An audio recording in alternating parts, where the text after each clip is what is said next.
자, 안녕하세요. 통합과학 시간입니다. 자, 오늘은 선생님이 이제 지겨운 이제 반도체 얘기, 신소재 얘기 그만하려고 했는데, 자, 선생님이 오늘은 여러분들이 나중에 할 이제 실험을 선생님이 만들어 왔거든요. 자, 이렇게 선생님이 만들어 왔습니다. 이렇게. 자, 이것들이 어떤 이제 성질을 가지고 있는지 선생님들 한번 같이 실험을 해보면서 한번 알아볼게요. 자, 그 전에 이제 우리가 어떤 신소재가 있었는지 이제 복습을 해보고 넘어가도록 하겠습니다. 자, 그 중에서 이제 대표적인 게 신소재 중에 대표적인 게 반도체가 있었죠. 오늘은 이제 반도체에 대해서 집중적으로 배워보도록 하겠습니다. 물론 그 전에 어떤 것이 있냐면 이제 탄소화합물이 있었습니다. 예를 들어 이제 그래핀, 이건 이제 모를 수 있습니다. 여러분들의 이제 연필심 있죠, 연필심에 정말 아주 얇은 탄소 한 층이 그래핀인데, 이 친구는 이제 전기 전도도 좋고 강하기도 하고요. 되게 만능 물질이에요. 그래서 이 친구로 이제 자전거를 만든 걸 봤었는데 되게 가볍다고 하더라고요. 탄소로만 만든 것보다. 그러니까 탄소로 이루어져 있어요, 그래핀이.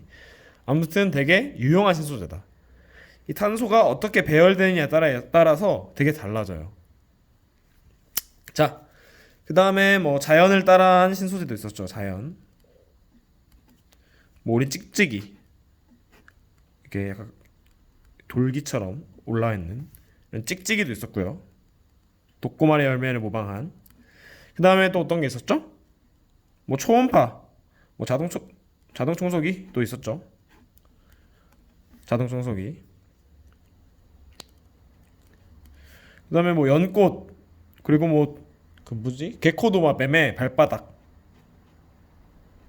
게코도마뱀의 발바닥은 되게 이런 식으로 마치 선모 같은 게 엄청 돌아다 있어서 벽을 잘 타고 다닌다고 합니다. 게코도마뱀.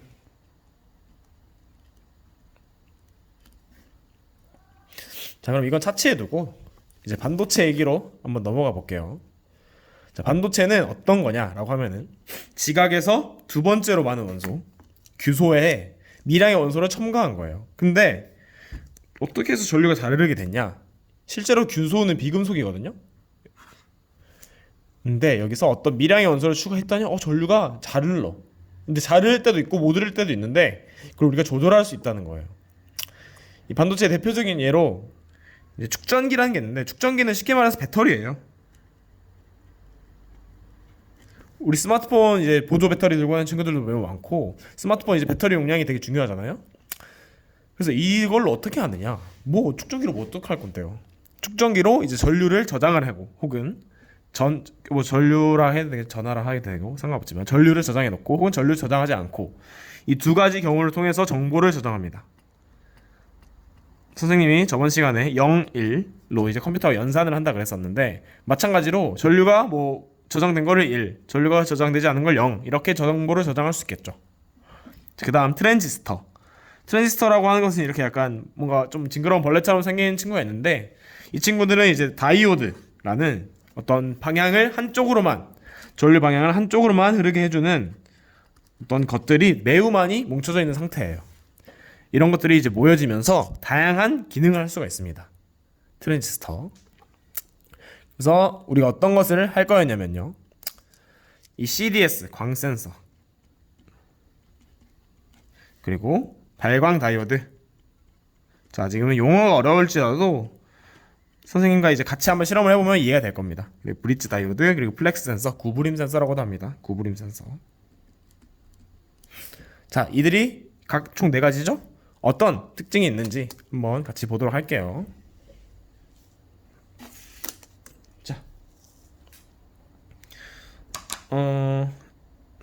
자, 여기 있습니다. 좀 보이나요? 선생님이 이제 이 판 만들어 좀 고생을 했는데, 여기 보면은 이제 건전지가 있고요. 건전지. 그리고 여기 이 친구 보이나? 이 친구? 약간 전구처럼 좀 반짝반짝거리는 친구가 이제 LED입니다. LED. 이 친구 LED고요. 발광 다이오드. 그 다음에 여기 뭔가 흐물흐물 보이는 이 친구가 광 센서, 빛을 감지하는 친구고요. 그 다음에 여기 이제 LED 때문에 살짝 안 보이는 친구인데, 이 친구는 뭐겠어요? 그쵸? EC 브릿지 다이오드 실은 다 써놨어요.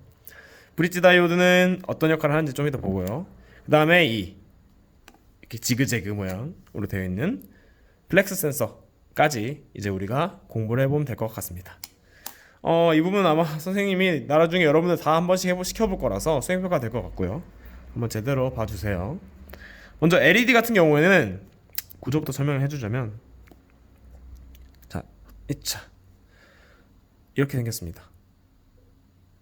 다리가 한쪽이 길고요, 한쪽이 짧아요. 보이나요? 이 다리가 긴 쪽에 이제 플러스 전극이 연결돼야 되고요, 이 얇고 짧은 다른 쪽에는 이제 마이너스 전극이 연결돼야 되는 점 주의해 주세요. 그래서 아까 선생님 다이오드라는 것은 이제 전류를 한 방향으로만 흐르게 해주는 친구라고 했는데, 이 친구도 이제 빛이 나는 다이오드니까 한 방향으로밖에 흐르게 되지 않아요, 전류가. 그래서 플러스 마이너스라는 구분이 있는 거고요. 자, 그래서 얘를 한번 꼽아 놓고, 발광 다이오드는 그럼 어떻게 되겠어요? 당연히 불이 켜져야겠죠. 야, 여러분 눈 조심하세요. 자, 이렇게 이제 빛이 들어오게 됩니다. 근데 만약에 선생님이 이 집게를 거꾸로 연결하게 되면 전류가 흐르지 않아요. 보이나요, 여러분? 신기하지 않습니까? 자, 선생님이 지금 원래는 빨간색 집게를 검정색에, 검정색 집게를 흰색 선에 이렇게 넣었어요. 다시 바꿔보면 잘 되겠죠? 떨어졌네. 선생님 너무 잘 맞는 것 같아요, 이거. 자, 이런 식으로 이제 빛이 나게 됩니다. 이 발광 다이오드는 이제 전자의 이동으로 빛을 내게 해줌으로써 뭐 OLED 등등 뭐 요즘 유명한 거 많잖아요. 옛날에는 보통 LCD 패널을 썼는데 그것보다 이제 좀 전력 소모가 적고 좀 더 오래 갈 수 있는 LED를 사용한다고 합니다. 자, 그다음 그럼 아까 다이오드가 선생님이 전류 방향을 결정해주는 친구라고 했는데, 그러면 그것과 연관된 C 브릿지 다이오드 친구부터 먼저 볼게요. 브릿지 다이오드 친구는 대충 연결해도 돼요. 왜냐? 어차피 불이 나니까. 자, 대충 연결해 보겠습니다. 자, 불이 나죠. 그 다음 이를 한번 바꿔 연결해 볼게요. 자, 바꿨는데 아까 발광 다이오드는 빛이 안 났는데 이 친구는 바꾸니까 바꿔줘도 빛이 나네요. 자, 다시 볼게요. 한번 바꿔볼게요, 방향을. 그렇네. 자, 이 브릿지 다이오드 친구는 결국에 어떤 역할을 할 수 있느냐 라고 하면 방향을 바꿔준다. 그 방향을 뭐 일정한 방향으로 바꿔준다. 전류의 방향을 일정한 방향으로 바꿔준다 라고 설명을 할 수 있겠죠. 이해됩니까?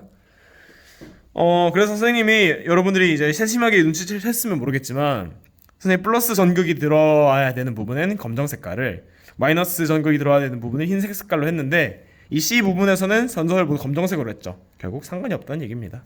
자, 그 다음 이제 AC 다이오드와 발광 다이오드와 이제 브릿지 다이오드를 했어요. 브릿지 다이오드는 일정 방향으로 다 전류를 흐르게 해주는 거예요. 마치 브릿지 다리 역할을 해주는 거죠. 그래서 브릿지 다이오드고요. 광 센서, 이 친구가 좀 신기한데요. 한번 해보도록 하겠습니다. 플러스는 검정색에, 그리고 마이너스는 흰색에. 자, 빛이 나죠. 그런데 이 친구가 빛을 감지합니다. 빛을 감지하는 게 무슨 뜻이냐면, 빛이 많으면 불이 밝아져요. 반대로 말하면 빛이 적으면 불이 약해집니다. 어떻게 빛을 줄일 수 있겠어요? 자, 얘를 손가락으로 들이면 보이나요, 여러분? 지금 동영상이라서 확연한 차이는 나지 않지만 불빛이 굉장히 약해졌습니다. 보이나요? 자, 그러면 선생님이 여기 이제 교실인데요, 교실 불을 끄면 어떻게 될지 한번 같이 보도록 할게요. 잠시만요. 이게 스마트폰 카메라가 실제로 선생님의 손에도 들고 있었어. 이 고정이 잘 안 돼가지고. 그렇죠. 오케이, 한번 보세요, 여러분. 불이 꺼지면 어떻게 되는지.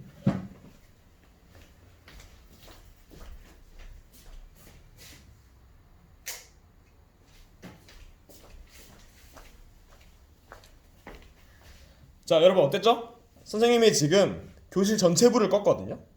전체 불을 껐으니까 불빛의 빛이 한층 약해졌죠. 보세요. 한층 약해졌습니다. 아까는 굉장히 이제 밝았는데요. 근데 지금은 약간 그 안에 촛불 심지처럼 한쪽만 빛나고 있고 나머지는 빛나고 있잖아요. 그쵸. 그리고 손을 더 가리면 더 작아지겠죠, 불빛이. 그쵸. 거의 안 보이죠. 이런 식으로. 자, 불을 켜보도록 하겠습니다. 다시.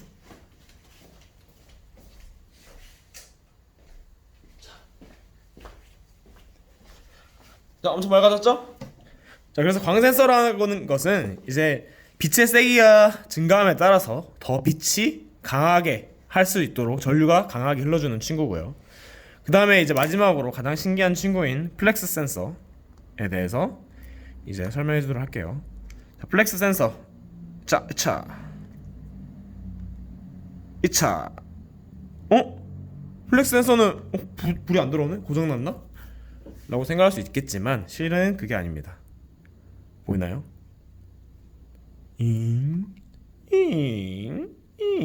자, 이 플렉스 센서는 이제 구부러지면 질수록 좀 더 빛이 밝아지는 친구입니다. 구부러지면 질수록 저항이 작아지나 봐요. 자, 이렇게 여러분들이 여러 가지 이제 반도체를 확인해 봤습니다. 좀 신기하지 않나요? 플렉스 센서 하고 엄청 신기했었는데 엄청 굽혀볼까? 고장 날 것 같아요. 자, 이렇게 자, 이렇게 실험을 해봤는데 이것들의 이제 원리까지는 너무 고도의 차원이고 여러분 대학 수준 혹은 고등학교 수준이기 때문에 그 정도까지는 알 필요가 없고요. 자, 이런 것들이 이제 있다라는 거. 브릿지 다이오드 같은 경우에는 이제 어떤 전자회로에 가장 많이 쓰이겠죠. 어떻게든 이제 전류를 한 방향으로 흐르게 해주면은 이제 아무래도 반대로 흘러서 고장날 위험이 적으니까. 광 센서 같은 경우에는 이제 혹은 리모컨 그리고 뭐 빛이 사용되는 웬만한 곳에는 이제 거의 다 쓰인다 그랬습니다. LED는 뭐 여러분 요즘 OLED라던가 스마트폰에 다 LED잖아요. 다 알고 있고. 플렉스 센서 같은 경우에는 신기하긴 한데 막 그렇게 막 상용화되지 않은 것 같아요. 자, 아무튼 신소재에 관해서 이렇게 알아봤고 여러분들이 이거 직접 해보면 재밌을 것 같아요. 자, 마지막으로는 이제 LED의 강렬한 빛과 함께 물러가도록 하겠습니다. 자, 그러면 모두 반도체에 관한 내용이었어요. 자, 모두 토론방 열심히 하시고요. 그러면 안녕.